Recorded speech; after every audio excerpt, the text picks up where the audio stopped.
Écoutez, Est-ce que la France est d'accord avec le fait de payer un droit de passage pour transiter dans le détroit d'Ormuz? Nous payons déjà, tout le monde paie. Donc tout ce qui peut permettre au pétrole de naviguer librement est le bienvenu. Mais il y a une grande réserve. Nous n'aimons pas l'idée d'avoir un péage dans un lieu qui devrait appartenir à nous tous. Alors, ce sont les Iraniens qui fixent le prix. Si ça peut être. En fait, qu'est-ce qui se passe? Il y a des contacts entre l'armateur et le gouvernement iranien, les gardiens de la révolution, enfin le ministère qui s'occupe du pétrole, et ils envoient un prix, un montant. On donne un compte en banque qui peut se trouver par exemple à Oman, où il y a des banques iraniennes.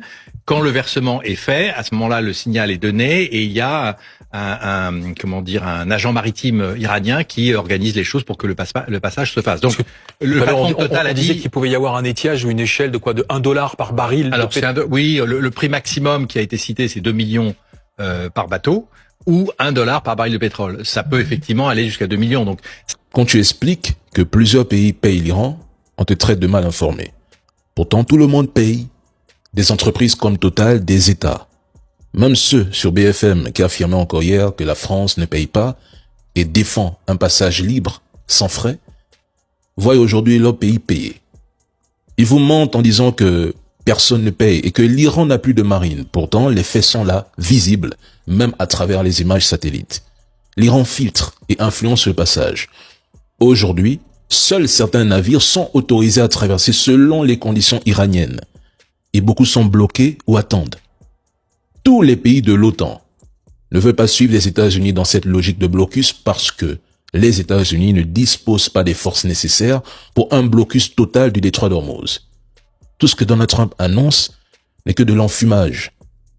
Trump peut tenter de bloquer le détroit pour les navires entrant ou sortant des ports iraniens. Mais au final, c'est l'Iran qui décide qui passe. C'est ça l'enjeu. C'est le pouvoir, d'ailleurs. L'armée iranienne affirme qu'aucun commerce ne sera autorisé dans le golfe Persique, le golfe d'Oman et la mer Rouge si le blocus américain est maintenu.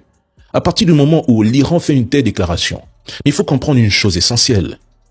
Ce sont eux qui détiennent les clés du détroit d'Ormuz. Mesdames et messieurs, c'est l'Iran qui décide qui traverse ou pas. Fin du débat. On comprend le rapport de force. Le régime iranien, vous diriez qu'il sort renforcé de sa non-défaite?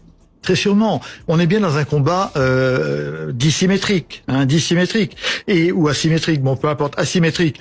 Et à partir du moment où eux n'ont pas perdu, où eux ont fait échouer non seulement la plus grande puissance militaire, mais les deux grandes plus fortes flottes aériennes du monde, eh bien ils apparaissent comme forts aux yeux de tous ceux que l'Occident a